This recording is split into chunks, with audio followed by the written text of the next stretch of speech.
datang di Unfins. Di episode kali ini kita ada di episode basa-basi. Episode pertama kita obrolan orang-orang yang sok tahu tentang saham sih sebenarnya. Tapi BTW, kalian tahu gak apa itu basa-basi di episode Unfins kali ini? Unfins. Mungkin Mas siapa dulu?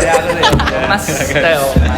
Basa-basi bahas saham, bahas investasi. Ini segmen baru kita ya. Segmen baru.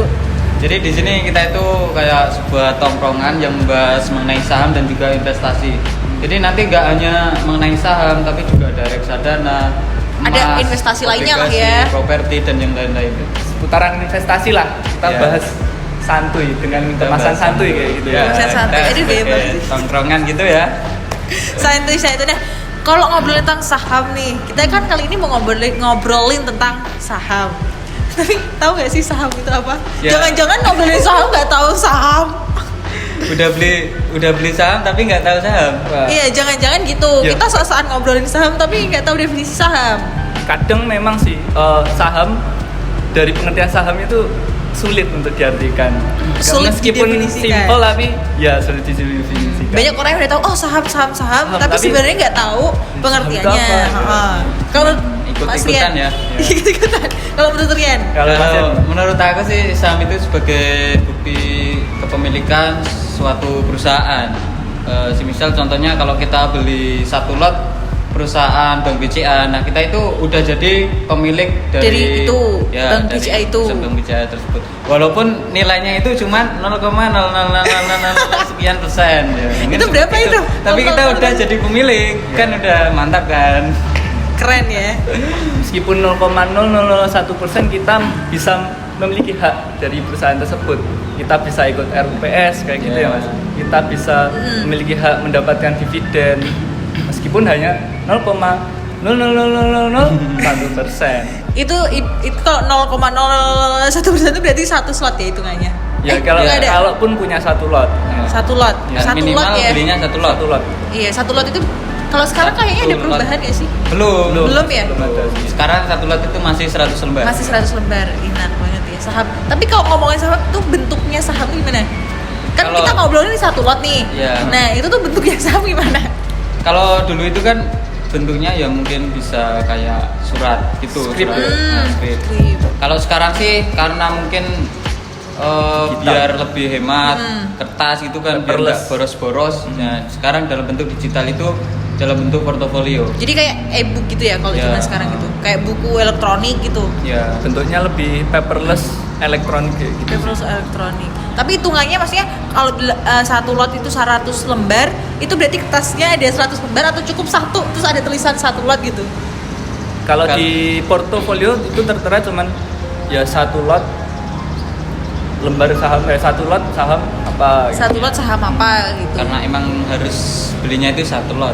Minimal satu lot. Tapi harganya beda-beda nggak sih? Ya, beda-beda ya. Kalau kita ngobrolin beda. harga ya saham. Pasti beda sih. Beda kayak misal ya jajan ini dengan jajan ini. Aja beda. Nah, beda kan kayak gitu sih. Kalau sama kan kasihan yang perusahaannya kecil tapi harganya sama, itu kan nggak laku. Kalau kita mau beli pizza sama bakso nih, harganya sama-sama 100.000, ya pasti orang-orang beli yang pizzanya. Kalau bakso kan terlalu mahal 100.000. Oh iya benar sih. Simpelnya mungkin kayak gitu. Simpelnya kayak gitu. Kalau ngobrolin saham, udah pernah nyoba saham belum? Pernah. Kalau belum pernah ya berarti waktuku rugi selama ini. Roasting aku sih sebenarnya. Nah kalau Mbak Erlina pernah nggak saham ya? Baru buka open akun sih. Kenapa kok belum memulai investasi saham? Awalnya itu kan aku kenal saham itu awal masuk kuliah. Awal masuk kuliah itu ada, kalau di kuliah kan ada UKM kan. Itu ada namanya UKM KSPM. Terus emang pas awal-awal pengenalan maba itu udah tertarik gitu loh sama KSPM, tertarik banget saham tuh gini. Karena dulu tuh promosinya tuh kayak bikin kaya gitu loh, ngerti gak sih? Iya promosinya tuh, ini pengalamannya orang-orang ini tuh udah dapet saham tuh udah dapet saham itu bisa beli ini beli itu gitu kan, jadi bikin tertarik kan ya. Namanya juga maba, jadi rasa penasarannya makin gede. Terus akhirnya gabung lah di UKM KSPM, terus ikut beberapa pertemuan latihan stok stok apa sih namanya, stok apa sih namanya game-game itu, stok lab kayak gitu-gitu. Jadi mulai agak ngerti tentang saham. Terus pas mau belajar bener-bener belajarnya yang kayak di lab gitu, corona melanda guys. Waduh. Jadinya tidak jadi belajar selama kurang lebih 2 tahun. Wah, Berarti beda ya. Kalau Mbak Erlina pas ada corona berhenti, kalau saya ada corona malah lanjut. Malah lanjut. Malah mulai. generasi corona. Investor generasi corona.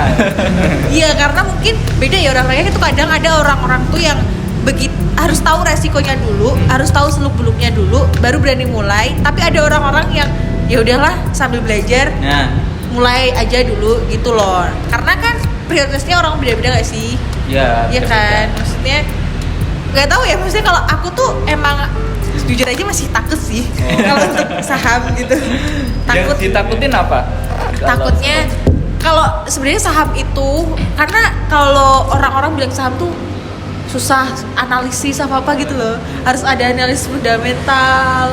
Itu ngobrolnya udah analisis ya, udah nggak analisis teknikal gitu gak sih? Nah aku tuh lihatnya orang-orang tuh kayak kalau saham tuh emang kita harus ngeluarin banyak waktu. Kalau kita beli saham kan kita nggak bisa ya langsung beli, kita kan harus analisis tuh dari A sampai Z ibaratnya kan. Nah sedangkan waktu saya tidak cukup untuk hanya sekedar menganalisis, karena prioritas aku belum ke situ sih.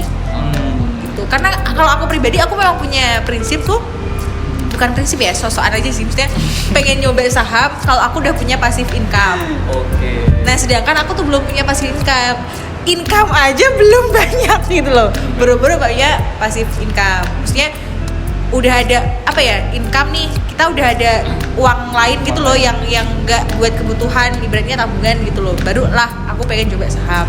Sedangkan ini kan aku masih meniti karir gitu ya. Wah, iya. Gaya banget Keren sih. banget meniti Jadi karir. kayak kalau untuk beli saham tuh kayak masih banyak kebutuhan lain yang harus aku Ya, selesaiin bener, gitu bener, loh. Ya emang bener Kayak sih. gitu gak sih? Ya Kalau emang saham harus tuh? yang penting Perspektif itu kayak masing-masing kebutuhan, ya. itu juga Kayak berbeda. dana darurat, tabungan Nah. itu emang harus Dulu kan. sama hutang. Nah itu Oh. jadi hal-hal itu harus diselesaikan baru kita investasi. Nah, istilahnya investasi itu ya pakai uang yang nganggur aja ya. Nah, iya. Kalau jangan pakai uang kebutuhan gitu. Bener yang Mbak Lilina itu prinsipnya juga bener. Kalau misal kita memakai uang kebutuhan dan kan investasi itu pasti ada risikonya. Nah itu. Nah, Itu yang kita pakai uang kebutuhan dan ternyata terkena resiko tersebut, ya Bebannya nambah. bebannya tambah nambah. Kita belum membayar kebutuhan, uangnya habis untuk karena itu. resiko investasi itu. Tapi jawaban jujurnya sebenarnya Takut. nggak pengen ribet juga sih. Karena saham tuh emang harus belajar. Kalau kalian kan punya banyak waktu nih untuk belajar saham. Kalau aku tuh nggak ada waktu. Waduh, Maksudnya berarti dia terlalu sibuk. bukan nggak sibuk juga sih, nggak terlalu juga nggak sibuk. Maksudnya apa ya? Belum ada bener-bener nyediain waktu yang bener-bener buat belajar saham gitu loh. Jadi dia ini emang terlalu sibuk. Extrovert. Ya. Dia Iya. terlalu sibuk. Sok-sokan sih, sok sibuk. Organisasi di luar kampus. Nah kalau Meniti karir guys. karir, cari income sih, cari income. Cari income, ya. Nanti kalau udah ada passive income kan bisa tuh passive income-nya buat saham. Nah, benar. Gitu nggak sih? Ya. Bisa ya? Tapi mungkin kalau aku sama Erlina Beda ya? Beda banget ya. Iya, kalau Rian Kenapa? gimana? Mas Rian Gimana? gimana? Kalau aku tuh malah pas awal nggak terlalu mikirin belajarnya dulu, tapi aku langsung Praktek. mencoba untuk beli. Wah, anjir, keren banget nih. Padahal belum tahu resikonya. Langsung. Ya, Jadi pokoknya gas aja beli. ya, tapi belinya nggak langsung yang mahal.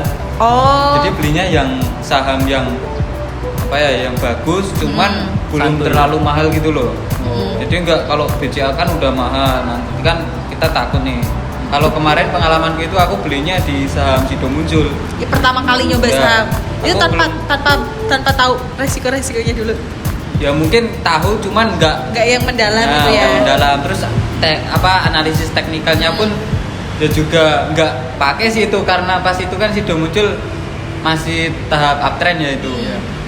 Terus juga kalau dari fundamental emang melihat sih, karena itu kan fundamental Sido Muncul emang bagus. Jadi pas itu ya emang belajar, tapi nggak terlalu mendalam ya, nggak sampai A sampai Z, mungkin A sampai D. Tapi memang perlu dibangun ini karena kan Ya. pemula ya, masih Ya. awal kan ya. kita masih istilahnya kalau belajar ya nggak penuh nggak apa-apa karena praktek sambil belajar sih Ya, itu iya. lebih penting menurut saya. Jadi kalau Menurutku ya. kalau kita langsung praktek kita itu jadi malah Lebih tahu. udah mulai. Udah Jadi tahu. udah mulai itu malah udah tahu kalau kalau rugi itu kita kayak gimana, terus kalau untung itu kayak gimana. Jadi kita tahu profil resiko kita itu seperti apa. Emang kebanyakan overthinking itu dia baik guys. Nah, Jadi jangan kalau- dicoba. ya, belajar nggak usah terlalu dalam, cuman belajar. Tapi kalau nggak ada prakteknya itu Sama kan, aja. ya, sama aja. Itu seperti saya. Malah nggak mulai-mulai. Padahal Mbak Erin kan udah tahu kan kalau udah Karena cukup lama ya. overthinking itu tadi. Makanya Udah. kebanyakan overthinking itu tidak baik. Udah cukup lama tahunya, cuman belajar terus agak takut, belum mulai jadi malah ditunda-tunda terus. Iya. Padahal udah buka akun rekeningnya. Sudah.